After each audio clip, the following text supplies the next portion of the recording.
And welcome back to part 6 of what Mikoto Uchiha adopted Naruto Uzumaki, now known as Naruto Uchiha in this.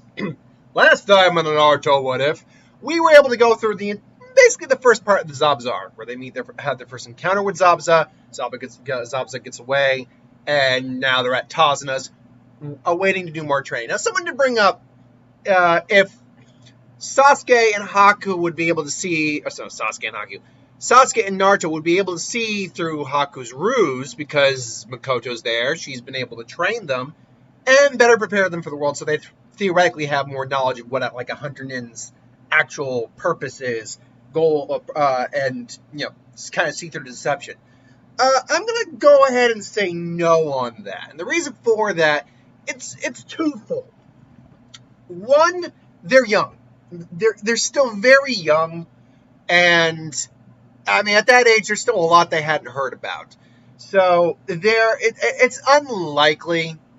And B, I think it's just that because you A, have to go through the have to have the understanding that what a hunter nin is, but also the use of senbon overall. So that's two different fields of knowledge you have to have wrapped into one. So even though Mikoto has definitely trained them more, and probably giving them a bit more knowledge of the world, I'm certain there's aspects she has not gone over. And I would imagine Hunter Nin would be one of those aspects. It's more of a niche thing, so I just don't think that's something she would have gone over with them at that point in time. So no, I don't think they would have seen through the ruse that Haku had. Point being, though, we are now back to the actual plot of the story. And we cut back. Obviously, we're not going to be cutting to Haku or Zabza until the possible meeting with Naruto later on. But we cut back to the actual, I can still train you, and look, there we are. Now, the question is, what am I doing with the training? Because Sakura definitely is going to be learning the chakra training, but Kakashi has clearly seen that Naruto and Sasuke have already learned and they've learned not just the tree walk, but the water walk as well. There may be chakra exercises beyond that for better chakra control. I don't think we're ever really introduced to anything beyond that, but there probably are for Jonin, Kage level chakra control exercises. But as it stands, I'm not going to really make anything up unless I see fit to do so. Most of the time, I don't make anything up just to keep it from going too far into fan fiction area. My Hero Pokemon crossover, what if, is very damn close to being just a damn fan fiction, just spoken, not written. But I'm doing the best I can. Anyway, I digress. So, what am I doing with that? Well, actually, I think there's actually a very simple answer. Now, sometimes we'll have Naruto, especially when it's just Naruto needs to, who already knows it, train on his own. Other times, I might have people train together. In this case, Kakashi says, okay, we're going to be continuing your training. It basically explains the chakra control exercise, demonstrates. It's Sakura's whoa, that's awesome. It's and then, Sasuke and Naruto kind of just, I mean, that's great and all, Kakashi says it, but we already know this. Because Kakashi actually eye smiles. Does the eye smile? Took me a while to get this eye smile. I mean, you can't see it. I'm very small there. I can't actually do eye smiles. It took me a while to get that down. But after just, it's kind of like a reflex. You just, or a muscle. You just exercise long enough, you can just do it instinctively. So, yeah. Yeah, I can get my eye smiles down. I can eye smile. But he does the eye smile. Actually very well aware you can do the chakra control exercise, which is why I'm going to have you just continue to expand on it. Expand on it? Yes, I want you guys here to actually help Sakura and help keep her motivated. This will help her catch up to you in terms of chakra control. Although, to be honest, and Sakura tries it and does it in the one go, her chakra control is probably already close, if not maybe a little better than yours, just because she has the least amount. And he explains that the more chakra you have, the harder it is to have perfect chakra control. Whereas the less chakra you have, the easier it is to have chakra control. It's basically trying to control. Again, it's basically refining control. It's easier to refine the control of something that you have less of because you have less, thing. Like if you're trying to contain something in your hand, if you have a smaller thing, it's easier to contain that. But if you have a larger thing and then you have to compress it, it's harder to contain it. Same principle. So Naruto and Sasuke, okay, that actually does make some sense. And then Kakashi actually says, and if she gets it down, I would actually like you to continue her training beyond that into the water exercise, water control walking exercise. Well, really? Wow, are you sure? Are you sure you want us to teach her? And the thing of it is, as future training for when you guys become Chunin and team leaders. It'll be good for you. And maybe one day you leave me Jonin Sensei and have your own teams. Oh, and then he gets all fake. He's like, oh, just the thought makes me sad. Oh, panic, Kakashi Sensei. It's like, anyway, I'll leave you to it for the time being. It's like, well, you're not going to trust? I'm injured, Naruto. I need rest. Hey, just lazy bum. But to be fair, it's a legitimate argument. They can't complain about too much. So anyway, they help Sakura, and they basically spend a day challenging each other to tree walking. And Sakura obviously had it down from the had it down pat from the beginning, but it doesn't hurt, and it increases her overall reserves. And I also think Sakura. Now, someone actually said, mentioned how I hate when people bash on Sakura too much or something like that. I can't remember the exact comment. And I had to point out, I didn't intend to bash on Sakura the entire time. But when it's called for, yeah, I think a little bashing is fine. For any character, really, not just Sakura. And I even said, I didn't intend to make this a Sakura bashing series. She won't be bashed on the entire series. And this is one of those moments where she realizes that she really has not contributed at all at this point to the team. So she's actually making now a concerted effort to get stronger. So she's pushing herself to the brink. I think she would actually push herself even a little farther than what she did in the original. Because when we see her after that cutscene, she's nearly passed out on the ground. She's wondering how the hell they'll keep going. She, on the other hand, is now like, no, I'm not. I'm going to keep going. So that's where the training kind of goes for them for the time being. It's pretty much just brushing up on what they already know for Naruto and Sasuke, and learning something new for Sakura. Kakashi also mentions that they'll be doing rotating shifts on who's going to be guarding Tazuna. So, Sasuke draws the first straw, guards no problem for one day. After a few days, Sakura gets it down, so now they move on to the water walking, and it's Sasuke who's teaching her the water walking. And she's actually more focused this time than fawning over she's got Sasuke out there herself. She actually wants to get this down, is actually making the effort. Meanwhile, Naruto is busy guarding Tazuna, mentioned his shadow clone. He's like, wait, I saw you do those clone things. Couldn't you help? I was like, I don't know, I could. And then he makes a dozen clones. Holy hell! All right, boys, let's get this done. So yeah, but then Naruto, unlike the original where it was Sakura who takes the walk through the village or through the town with Tazuna, it's Naruto who takes the walk with Tazuna, and he sees these kids. He sees the kids on the street. He gives them some candy. The guy tries to steal Naruto's wallet, but Naruto just quickly, it's like, what the hell do you think you're doing? Oh! So, and it's Naruto who has more, it's like, we got to do something. We got to help these guys. And eventually, again, thanks to her naturally superior chakra control to them, at least, again, in the canon timeline, she gets the water walking down without too much difficulty. So, her chakra control and her reserves have gotten a solid boost. And, they go back. Naruto, now, unlike before, Naruto isn't really tired or anything like that. In fact, neither in fact, Sakura is the most tired among them. So they are sitting at the table, and Inari just kind of eventually has that outburst. It's like, you just laughing, girl. You don't know what it means to be treated like dirt your entire lives. And you don't know what it means to lose someone. And see, with Sakura, it doesn't strike the chord like it does. I'm actually surprised Sasuke didn't maybe get in Inari's face too, because, he lost his entire clan in the original one, but he's a bit more composed than Naruto. In this one, being treated like dirt, you're right, actually. Naruto doesn't really know what it's like to be treated like dirt and be treated differently, but he does know what it's like to lose loved ones. He lost most of his entire family, a lot of his friends and family, when his clan got slaughtered, and he lost his father, and he lost Itachi. Even though Itachi's still alive, he's gone. So this still strikes a chord with Naruto, and Sasuke definitely to a certain extent as well. But it is Naruto who speaks up.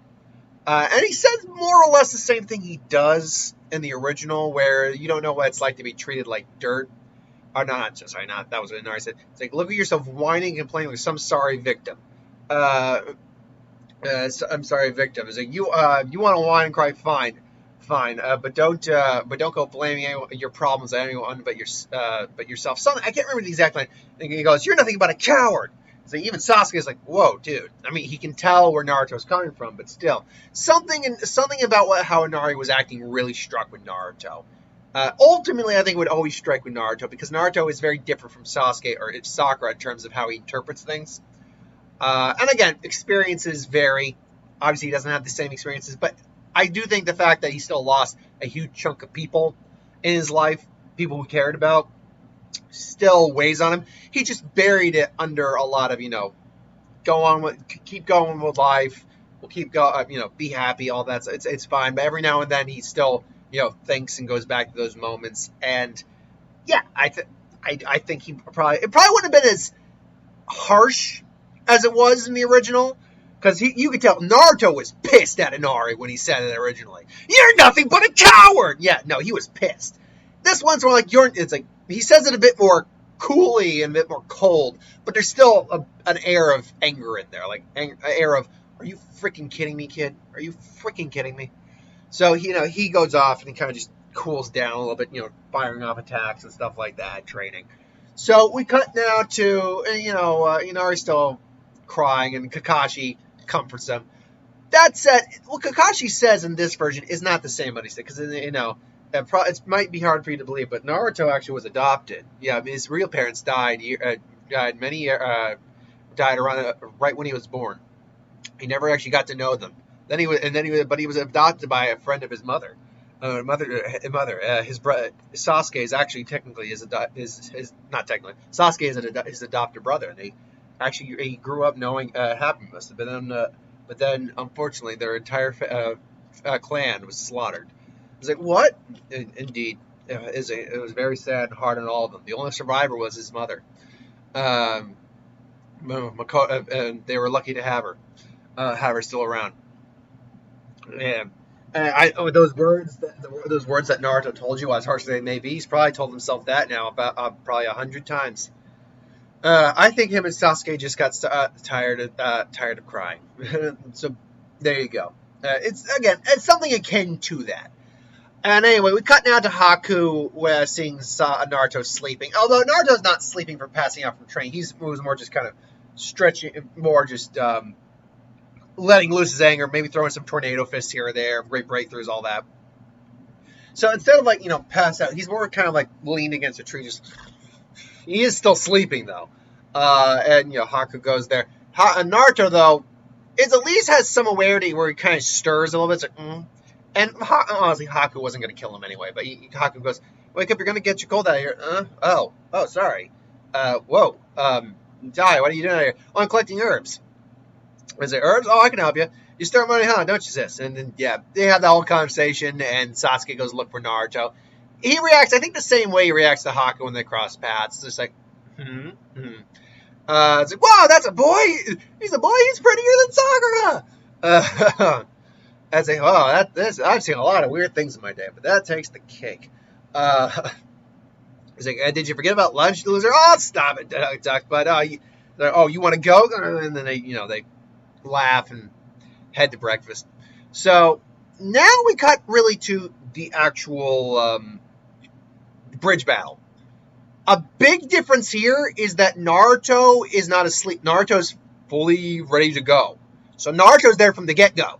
But they also leave some clones there too, just in case. I think Naruto's smart enough to do that because they know of Gato. They know that he's a slime ball basically.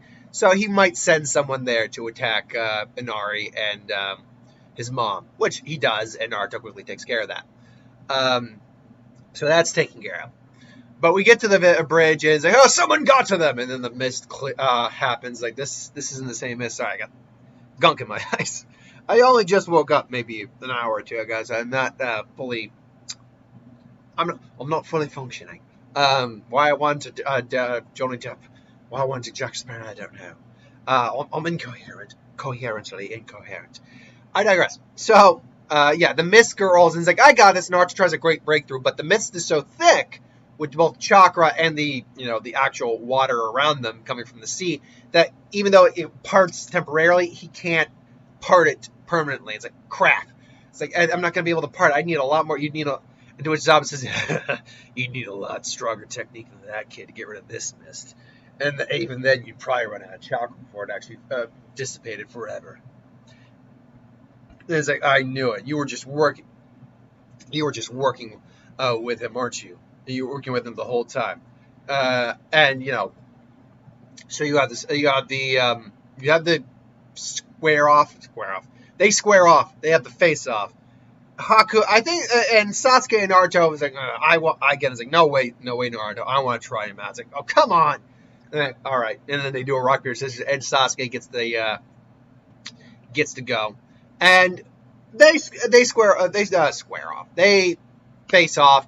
It goes about the same, but Sasuke fares a bit better in this version because he's just more well trained at this point, and he has his Sharingan, which is very important. So he's already able to perceive Haku's movements, which actually just changes up quite a bit because Haku, when he saw that Sasuke had the Sharingan, realized that he would not be able to keep fighting for very long. Sasuke was going to wear him down. So Sasuke, and he sees Sasuke's Sharingan, and immediately like, this is not going to be as easy as we thought. Oh, the boy, he has a Sharingan. The Sharingan. Uchiha. So that's it. Haku, no more messing around. Take care of the kid. It's like, it's understood. And Haku goes for crystal ice mirrors, and the ice mirrors form, and they form around Sasuke. And Sasuke's like, fire star, dragon flame bullet. And I do think the flame bullet might have enough heat to melt the mirrors. The problem is, we know Haku can kind of just reform mirrors if he really wants to. So, even though Sasuke just incinerates them, like Sasuke's not playing around. Like he goes full on. Like, okay, I'm burning the hell out of these. And he does, but then they just like, yeah, impressive. The heat's so strong, it actually it flat out destroyed my mirrors. Is quite the feat.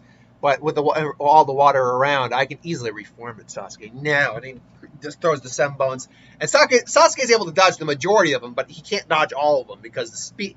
Even though he can perceive them, it's the speed he has to keep up with, and he's just not fast enough. The incident with Lee showed us that he wasn't able to keep up with Lee's speed, who was probably at minimum on par with, at base form, mind you, on par with Haku, if not a little stronger, or a little faster. And he couldn't keep up with Lee.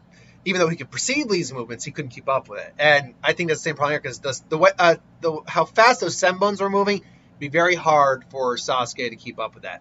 Meanwhile, Kakashi and Zabuza are facing off, and Naruto sends a bunch of clones out, like, stay out of my way, brat. This is between me and Kakashi. And I was like, huh? It's like, where'd he go? Crap! And then he sees that Haku's going in for another Senbon. This time, Sasuke does fire style, flame dome, and he basically encases the flame, rotating, trying to extend it outwards. But again, it's about expanding versus condensing. Condense something down, you make it denser, you make it tougher. You expand something, you might be increasing its radius, but you're decreasing its overall power unless you can compensate with more chakra. Sasuke is doing is like, I see, your goal is to melt all the mirrors at once. Smart, but you don't have enough chakra to make those flames strong enough. And then Sasuke from the dome, kind of laughs like, he's got a hand. I don't need chakra. I don't need the extra power, or something. I don't need to put the extra power in. Naruto! And then to which Haku realizes, like, wait, where is he?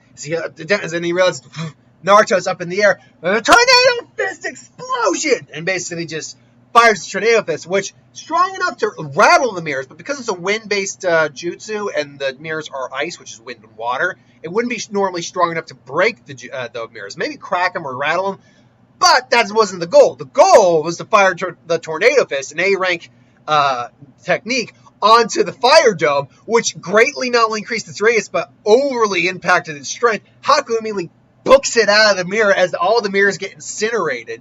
Naruto sees Haku where Haku pops out, and gets the other arm ready, just explode. And Haku hears it, explosion, and Haku's in midair, so he can't do a damn thing. It's like, damn, basically creates a mirror in midair to try to block it. It does absorb most of the shock, but he still gets blasted nearly off the bridge. Haku grabs himself on the edge, hoists himself back up, only for Sasuke to come in with an axe kick that smacks right on Haku's shoulders. It's like, water style, water needle jutsu. And, Sasuke has to, again, I keep using the term book it, but he's got to book it out of there. Just crap. And basically now Naruto and Sasuke are squaring off in fight sense. Kunai's ready. Haku's winded at this point. Just like, not only did they break my mirrors, they delivered they knocked the wind out of me, literally and figuratively. And it almost popped my shoulder out of its socket. Oh, damn. They're not average. They are not average Genin. These are not average ninjas.